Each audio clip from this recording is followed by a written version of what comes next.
Hi guys, it's Michelle, and today's video is going to be yet another Unsolved Mysteries video for you guys. I haven't done one of these in a while, but before we get into it, I would like to thank Keen for sponsoring today's video. So if you guys have been watching me for a while, you guys know that I absolutely love Keen. I've been using them for quite a few years at this point, and Keen is basically a website that provides access to vetted psychics and spiritual advisors who provide guidance and insight on life's challenges, clarity in love, relationship, career, and more. Keen is also one of the most affordable ways to get an instant psychic reading from a professional 24/7, which I personally love because, like I said before, sometimes there's like 3 o'clock in the morning and I'm like, I need a psychic reading right now. So Keen always has my back in that way. I asked about several things with Keen before I moved to LA. I asked questions about that. I've asked about my past life, and they just have given me so much cool guidance and spiritual advice that I absolutely love. So it's super easy to schedule a call with Keen as well, and if you don't like talking on the phone like me, there's also a chat option, which I utilize. As a new Keen customer, you can get your first 10-minute reading for $1.99, which is a super great deal. Pricing after that depends on which advisor you choose, and also all services are backed with a satisfaction guarantee. Keen is definitely one of the most affordable ways to meet new advisors, and so you can understand like how it would be important to like develop, you know, an ongoing reading cycle with a specific advisor, so you can gain the benefits of setting monthly intentions, monthly chakra cleansings, and you can just gain clarity on the overall significance of synchronicities. Every week, Keen sends its users discounts, so if you're already a Keen user, definitely go check your email and see what this week's discount is. So if you guys want to try Keen out and get your first 10-minute reading for $1.99, go to trykeen.com/Michelle. You get Keen for sponsoring today's video, but without further ado, let's get into the Unsolved Mysteries. These Unsolved Mysteries revolve around a beach. I just realized that wasn't really on purpose, but you know, here we are. This first one is really freaking creepy, like just so bizarre. Let's get into it. So many aspects of this specific story just don't add up, and I just thought it was very strange. Essentially, in December of 1948, a body was found on Somerton Beach in Australia. The body was of a man who was dressed completely like so impeccable, like he was wearing a suit, his shoes were polished, like the whole 9 yards. For some reason, I don't know if it was just because it was the 1940s, but at first, before doing any autopsy or anything, the authorities assumed that he died of a heart attack or that he was poisoned. Like I said, I don't know why they made that jump in conclusion, but this is what they assumed. Or once the autopsy occurred, no poisoning or anything was detected in the autopsy. This man had no identification whatsoever, and all of the tags in his clothing were cut off. I think this is like a very specific thing that happens in a lot of cases, especially unsolved cases that I've seen, is that they cut the clothing tags off. Obviously, I think the reason for this is, especially in the 1940s and stuff, there was less, you know, department stores. I mean, there still were, but like, I think that if, you know, a tag had a specific brand on it, it was way easier to trace exactly where it was from. I think even now it's pretty easy to do that, but I can only imagine how much easier it was in the 40s. So I think that is why so many of those are cut out. It always just adds suspicion to the case, because like, even if this man was like suicidal or something, like it's just weird, because why would he want no one to know who he is? I always feel like that is an indicator of foul play. So his fingerprints were also completely unidentifiable, so the police decided it would be a good idea to put a photo of the body into the newspaper, but still no one was identifying him. Detectives ended up finding a hidden pocket in his pants that was completely sewn up. Inside of the pocket was a rolled up piece of paper from a rare book called the Rubaiyat. The piece of paper had the words "Tamam Should" on it, which translated to "It has ended." So after months of looking for this exact book, the Somerton man ended up being buried without any identification. He was actually embalmed to preserve like his body. But 8 months later, a man walked into the police station claiming that right after the body was found, he found this book in the back of his car that he had parked right near Somerton Beach. For some reason, the man thought nothing of the book being in the back of his car. I don't know why, because I would have freaked out. Like, that's just like something that like would have freaked me out. I would have thought it was a ghost. I don't know what I would have thought, but I would have thought something weird, obviously. So it's a little bit weird to me that he didn't think anything weird of it, but he didn't at the end of the day. Maybe he had his windows open or something and assumed someone just like randomly put the book in his car. But nonetheless, he didn't think anything of it until he saw the newspapers were looking for this specific book. So inside the book were a phone number and some sort of strange code. and the phone number belonged to a woman named Jessica Thompson who lived nearby, and she was very, very shifty and weird and evasive during her interview with the police. They immediately thought that she was suspicious. However, the lady claimed that she does remember selling this book to a man named Alfred Boxwell, who was very much still alive and also still had his copy of this book. I don't know, something about that just seems really weird. The code has yet to have been cracked.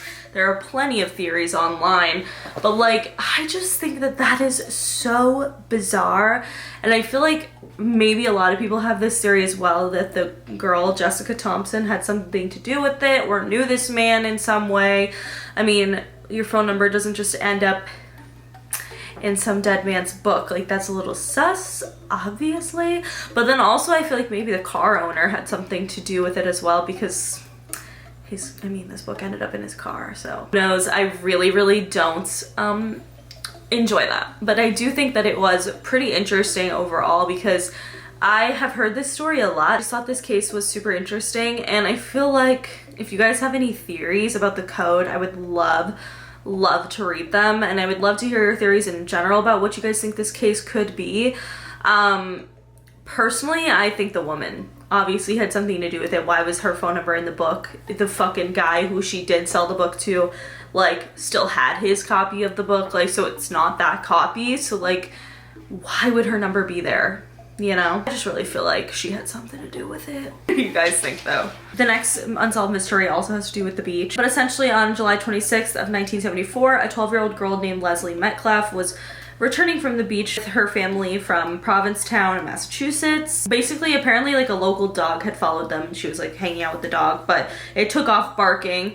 So Leslie broke away from her parents, and she discovered a dead body in the dunes of the Race Point Beach. The woman was 5'6" and weighed about 145 pounds and was between the ages of 20 and 40 years old. She was lying on one side of a beach towel with her head resting on a pair of jeans and a blue bandana, and it was basically estimated that she had been lying there for 10 days to 3 weeks before being discovered, which is really sad and also crazy. Like, I mean, I guess I don't know how popular this beach is, but it just seems like in the middle of summer, it's kind of surprising that nobody else saw her. So the left side of her head was completely crushed, and to the point where she had almost been decapitated, which is just absolutely terrifying. And no weapons were found, but it was believed that a military entrenching tool was what was used. What's even creepier is that her hands were removed, probably and most likely obviously to conceal fingerprints, which is terrifying. There's no sign of any struggle around, so the authorities also assumed that the victim knew her murderer. The only sign of evidence that they had were size 10 footprints that indicated a heavier person running away, which is so crazy that they can determine that via footprint, but I guess it makes sense because it would make more of an indent. I don't know. But the Provincetown police chief basically said that the killer likely drove the victim to the dune in a four-wheel drive sand vehicle to sunbathe. They used bloodhounds and also missing persons bulletin boards to try to help identify this woman. However, they were obviously never able to, which is really crazy because like a lot of the locals were saying that Provincetown is a super small town, and the fact that nobody could identify this woman, who became later known as the Lady of the Dunes, is very strange. Like, name even just freaks me out. Like, the Lady of the Dunes sounds so scary, but either way, this case remains completely unsolved, and this person who spoke out about it was in 2019. It was a local named Margie Childs, and she was the one who said that the fact that no one could identify her in such a tight-knit community was extremely strange, and I agree. I think that's really odd. Anytime there's someone who passes away and like is found that they can't identify, I always find it incredibly strange that like these will be, you know, blasted on the media sites or media outlets of the area and nobody knows who they are. Like, I just think that's so weird. But I think maybe sometimes a lot of these people might be like spies or something and have like little family or people who can't really say how they know them. Like, I don't know, something weird is definitely going on. The last unsolved mystery is one that really freaked me out, and once again has to do with the beach for some reason. But essentially on April 15th of 1994 in San Diego, California, around the Sunset Cliffs, two surfers discovered the body of a 25-year-old woman named Michelle Von Emster. She basically had large tearing type wounds and she was missing a lot of tissue, and she was missing most of her right leg as well. Initially, it became an overwhelming consensus that her death had been due to a shark attack. A day later, the autopsy was conducted, and in addition to her right leg being missing from the thigh down, her neck was broken as if she had almost been in a car wreck. She had broken ribs, scrapes, and bruises on her face, and there was also sand found in her mouth, throat, lungs, and stomach. The autopsy also revealed that she was alive during the time of her injuries and died from them. Also, due to the autopsy, it was assumed that she had gotten in the water around midnight and was attacked by a shark there, because there was obviously no patrol during the time. It could be really strange that a woman who is 25 years old would go by herself into the ocean at midnight, knowing that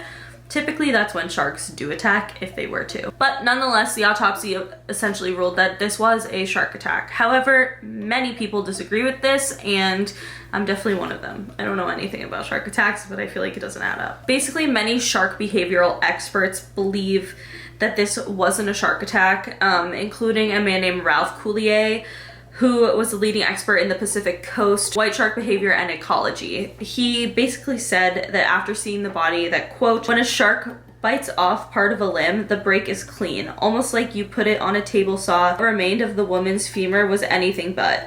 It looks like what happens when you got a piece of bamboo and whittle it down to a point with a knife. I've looked at close to 100 photos of cases that I have reviewed over the years, and I've never seen any bones come to a point." So I think that that's obviously incredibly strange. Like, how would a shark even make their bone come to a point? Like, I feel like it would be really, really odd. I mean, I don't really know if a person would either, because that's just like strange. Like, why would, I don't know, it's just weird. I guess it wouldn't be as clean of a break. I don't know, freaks me out. It's also really important to note that the way that the woman's leg was bit off, if she was attacked by a shark, she probably would have bled out pretty instantly, making it incredibly hard for her to have taken like a deep breath of sand, because like I said, there was sand in her stomach, so she would have had to have a pretty deep breath. Which makes the theory that the shark forced her to the bottom of the ocean where she took the deep breath of sand extremely unlikely. So I don't know what this means, and I think this is why I find this to be one of the most interesting unsolved cases that I've seen, is because like, it's ruled a shark attack. There's not going to be any like further investigation, obviously, unless like something happened. Like, to me, what's crazy is that these shark experts who spend their lives looking at shark attacks and, you know, studying them, think that it's impossible for that to have happened. You know, the ocean, like maybe something else attacked her from the ocean, not even like a person. I just think it's incredibly strange that a woman of her age would be, you know, out and about in the middle of the night at the ocean. Like, I just feel like everyone knows that the ocean is quite dangerous at night. I just find it all very strange, and it's really, really sad either way. But what do you guys think could have happened? Do you think someone murdered her and made it look like a shark attack? Do you think that there was something else in the ocean that could have like hurt her? I just don't know, because like, if the shark experts literally think it's not possible for that to be a shark attack, what do you guys think? I just think that's so crazy and so sad. But that is it for today's Unsolved Mysteries. Didn't know we were gonna have a beach theme. That is it for today's video. If you guys liked it, please give it a big thumbs up. Let me know in the comments below what you guys think of all of these unsolved mysteries, and if you have any other unsolved mysteries that you want me to cover, let me know below. But that is it. Make sure you follow me on Twitter, TikTok, and Instagram, because I'm always posting really dope ass shit on there. Subscribe for new videos every week, and I will see you guys later. Bye!